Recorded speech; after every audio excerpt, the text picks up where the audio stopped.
இனிய உறவுகளே வணக்கம் வணக்கம். Welcome to our family kitchen. இன்றைக்கி நாம் ரொம்பவும் சூப்பராக டேஸ்டியாக கமகம வாசனையோட நம்ம ஊர் தூத்துக்குடி பரோட்டா சால்னா எப்படி பண்ணலான்றதை பார்க்கலாம். தூத்துக்குடியில் பரோட்டாவுக்கு ரொம்ப ஃபேமஸ்ங்க. இங்கே சால்னா செம்ம டேஸ்டியாக இருக்கும். இங்கே வரவங்க தூத்துக்குடிக்கு வந்தால் பரோட்டா சாப்பிடாம போக மாட்டாங்க, அவ்வளோ டேஸ்டியாக இருக்கும். அந்த சால்னாவை இன்றைக்கி எவ்வளோ அதே டேஸ்ட்டோடு எப்படி நம்ம பண்ணலான்றதை பார்க்கலாம் வாங்க. நீங்கள் இது வரைக்கும் நம்ம சேனலை சப்ஸ்கிரைப் பண்ணலன்னா மறக்காமல் சப்ஸ்கிரைப் பண்ணுங்கள், லைக் பண்ணுங்கள், ஷேர் பண்ணுங்கள். அப்படியே பக்கத்தில் இருக்க பெல் ஐக்கானை கிளிக் பண்ணிவிடுங்க. அப்போ தான் நம்ம போடுற வீடியோக்கெல்லாம் உடனே உங்களுக்கு நோட்டிஃபிகேஷனில் வரும். வாங்க வீடியோக்குள்ளே போகலாம். ஃபஸ்ட்டு பேன் ஹீட் பண்ணிக்கோங்க. அதில் ஒரு 3 ஸ்பூன் ஆயில் சேர்த்துக்கோங்க. ஆயில் ஹீட் ஆகட்டும். இதோட ஒரு பட்டை, 2 ஏலக்காய், 3 லவங்கம் சேர்த்துக்கலாம். அடுத்து அரை ஸ்பூன் சோம்பு சேர்த்துக்கலாம். இது கொஞ்சம் ஃப்ரை ஆகட்டும்.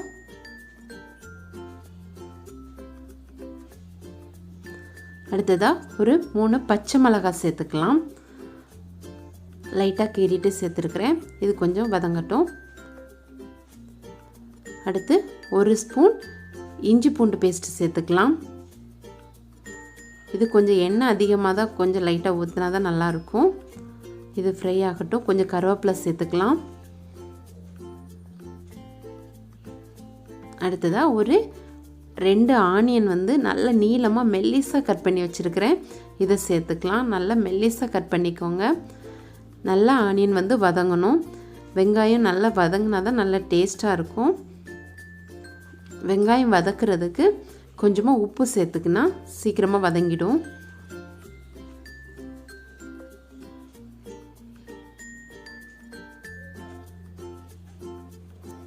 வெங்காயம் வதங்கிடுச்சு. இப்போது ஒரு அரை ஸ்பூன் மஞ்சள் தூள் சேர்த்துக்கலாம். 1 ஸ்பூன் மல்லித்தூள், 1 ஸ்பூன் மிளகாத்தூள், கொஞ்சமாக உப்பு, இதுக்கு கொஞ்சம் வதங்கிறதுக்கு உப்பு சேர்த்துக்கலாம். இது சேர்த்து நல்லா வதக்கிடலாம். நல்லா வதங்கட்டும். ஒரு 2 நிமிஷம் இப்படி வதங்கிடுச்சுன்னா அப்புறமா தக்காளி சேர்த்து வதக்கிக்கலாம். நான் இன்றைக்கி 2 தக்காளி நீளமாக கட் பண்ணி வச்சுருக்கிறேன் மெல்லிஸாக. இதை சேர்த்துக்கலாம். சேர்த்து நல்லா மிக்ஸ் பண்ணிக்கோங்க. இதையும் ஒரு 2 நிமிஷம் நல்லா மிக்ஸ் பண்ணி விட்டுருங்க.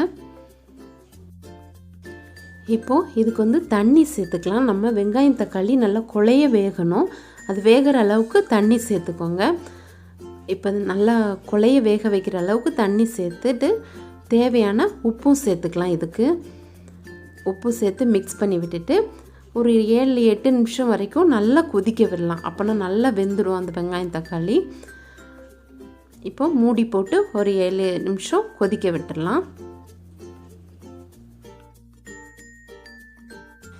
இப்போது அது கொதிக்கிற டைமில் நம்ம இதுக்கு தேவையான பேஸ்ட் அரைச்சிக்கலாம். 1/2 கப் துருவின தேங்காய் எடுத்துருக்கிறேன். அடுத்து ஒரு பட்டை, 3 ஏலக்காய், 3 கிராம்பு சேர்த்துருக்கிறேன். அடுத்து அரை ஸ்பூன் சீரகம், 1 ஸ்பூன் சோம்பு, இதுவும் சேர்த்துக்கலாம். இதோட ஒரு 7 முந்திரி பருப்பு சேர்த்துக்கலாம். நல்லாயிருக்கும், டேஸ்ட்டாக இருக்கும்.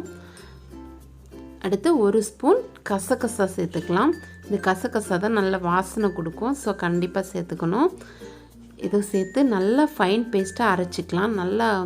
நல்ல பேஸ்ட்டாக இருக்கணும். கொரகொரப்பு இல்லாமல் அரைச்சிக்கோங்க. இப்போது 7 நிமிஷத்துக்கு அப்புறம் பார்த்திங்கன்னா நல்லா குழைய வெந்திருக்கும்.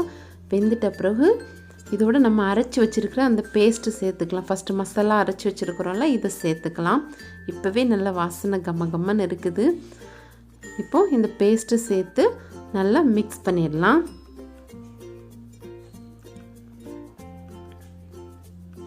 இந்த ஸ்டேஜில் நமக்கு தேவையான அளவு தண்ணி சேர்த்துக்கலாம். தண்ணி நல்லா சேர்த்துட்டு கொதிக்க விடுவோம். இப்போ தண்ணி ரொம்ப கட்டியாகவும் இருக்கக்கூடாது சால்னா, அப்போவும் டேஸ்ட்டாக இருக்காது. நல்லா கொஞ்சம் தண்ணியாக இருந்தால் நல்லா வாசமாக இருக்கும். இப்போ இப்போ இதை வந்து ஒரு 10லேருந்து 15 நிமிஷம் வரைக்கும் கொதிக்க விடலாம். இப்போ பாருங்கள், நல்லா கொதித்து நல்லா அந்த சால்னா எல்லாம் நல்லா சால்னா பதத்துக்கு அந்த தண்ணி எல்லாம் ரெடியாகி சூப்பராக இருக்குது. செம்ம வாசனையாக இருக்குது, கம்மன்னு இருக்குது. அப்படியே தூத்துக்குடியில் என்ட்ரு ஆகும்போது அந்த பரோட்டா சால்னா வாசம் வந்து ஹோட்டல் பக்கத்துலலாம் அப்படி வரும். அதே வாசனை வருது. நீங்கள் கண்டிப்பாக இதை உங்கள் வீட்டில் ட்ரை பண்ணி பார்த்துட்டு நீங்களே அதை ஃபீல் பண்ணுவீங்க. இப்போது லைட்டாக கொத்தமல்லி இலை, கொஞ்சமாக புதினா இலை இதில் தூவிக்கலாம்.